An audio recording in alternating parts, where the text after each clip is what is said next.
I gotta tell you something.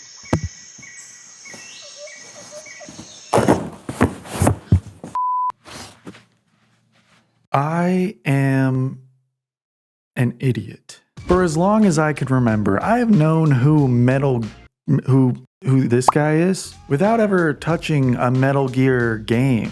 He was always sort of like a Master Chief kind of guy, in the sense that even if you haven't played Halo, you've probably seen this guy. I can even remember being excited for Solid Snake to join the roster of Smash Bros. Brawl. No way, they got the cardboard box guy? Well, the other day I opened Steam and a pop-up showed that they were remaking Metal Gear Solid 3. Unfortunately, I saw this little guy right here, you little fucker. No way, dude. I'm poor as shit. All right, I can't afford that, but I can afford the 2023 release for $20. Hey guys, mid-edit Maddie here. I actually did end up buying the remake, so I could tell you guys how I feel about it. I will be getting into that later on in the video. I have been playing this game non-stop, and I gotta say, it's been pretty unexpected. Come into my web.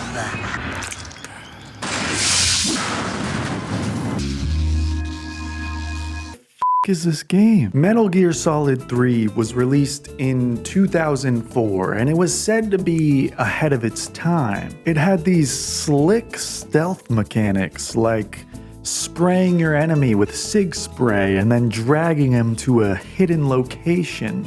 Maybe snipe another guy or hide in a cardboard box. Or you could just shoot him with a sleepy dart and watch him go Betty bye. Speaking of putting people to sleep, today's sponsor is nobody. Nothing. There's no sponsor. Please comment. Please just say something, anything. This game is also filled with great voice acting. Sokolov comes with me. Okay, that has to be the voice of Pearl from SpongeBob, right? I'm not crazy. Wonderful cutscenes and an incredible story. Seriously though, the story is so cool. I don't want to get into it too much just in case people haven't played it, but there's like little miniature nukes and big nukes and big machines that shoot nukes, and you're like part of the CIA and you're trying to like stop people from like using nukes and stuff, and that's basically the game. Because to be honest, I thought I was just gonna be a regular old CIA guy just sneaking around stealing files for the CIA, and then you meet people like like Ocelot. I've never felt a tension like this before. Oh my god! Excuse me? I didn't know I signed up for this. You got the Fear, who can like break his bones into creepy ways and he goes like invisible and shit. You got the Pain. The Pain's like, he's like the bee guy. He controls bees. You got the Fury, and who lights stuff on fire. And you got the End, who's basically like this old dude with like these crazy eyes, and he's like a really good sniper shot. And then you got the Boss, who's like your mom, kind of. And you got Volgin. Volgin's the guy who shoots the little nukes. He shoots the little nukes out of the little launcher. And he also is lightning. So yeah, this game is a bit wacky and weird, but it's also got these like wow moments that really ground it. Like there's this part where you're like climbing a ladder and that gave me chills, and then a part where you're walking through a marsh and that gave me chills.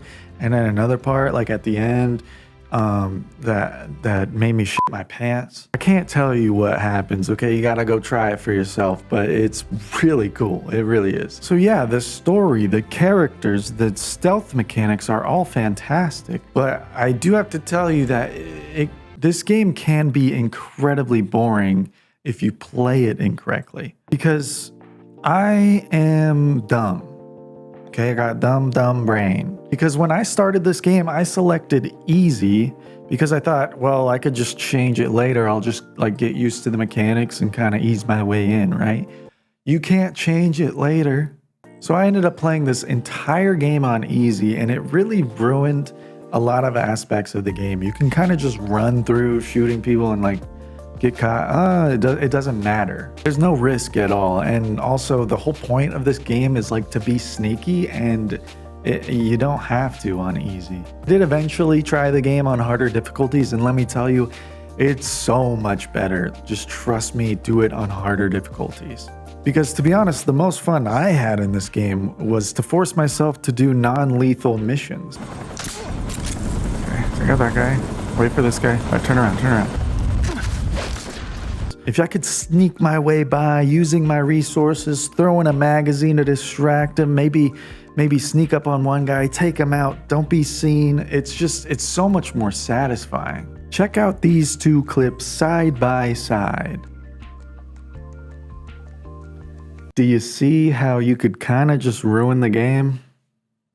This is kind of why the boss fights were a little weird for me, because while I thought the characters were really cool and like their weird messed up abilities were like kind of sick, I didn't really feel like the need to get sneaky in the fights. Another couple things I didn't really love about the game, the controls, not good, dude. Another thing I just briefly want to mention is there was like a really long mission where you're fighting one of the bosses, and then you're like on a motorcycle for a while, and then you're on the motorcycle for a while, and the motorcycle's just kind of like doing circles, and it's like, it feels really awkward and kind of boring to me, especially with the controls being terrible.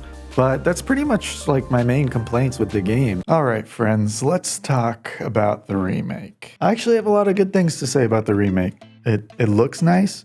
It fixed the controls. Thank God the controls are usable now. Everything has easier access, like changing your camos is a lot easier now. There are performance things happening in the sense that it's capped to 60 on PC, and a lot of people are having issues. But as far as how it went for me, it went pretty good. The only thing I'd say about the remake is it kind of just feels the same for the most part, which is probably good for longtime fans, but it does feel like a 2004 game, like hidden underneath, if that makes sense. So yeah, I guess I would say if you were trying to decide which one to get, I would say just get whichever one makes sense to you financially, I suppose. You could pay $20 and have a wonderful time, or pay $70 and have a wonderful time. Or you can be me and pay $90 and now you don't have any money for food. Don't tell my parents. Considering I don't have any nostalgia for this game, it's kind of difficult to put my finger on how I feel about it. It's a wild ride with interesting characters and an engaging story mixed with just like a little bit of jank. And you can't blame the game too much. It came out in 2004, so it's still technically impressive for its time. Honestly, playing this game made me realize that I really enjoy the stealthy gameplay, and I would love to play a newer Metal Gear Solid game. Like maybe I'll give 4 or Phantom Pain a try. So all in all, Metal Gear Solid 3 is definitely a great game and certainly deserves a score of at least 12 snakes. And I definitely think it earns the award of the certified big boy banger.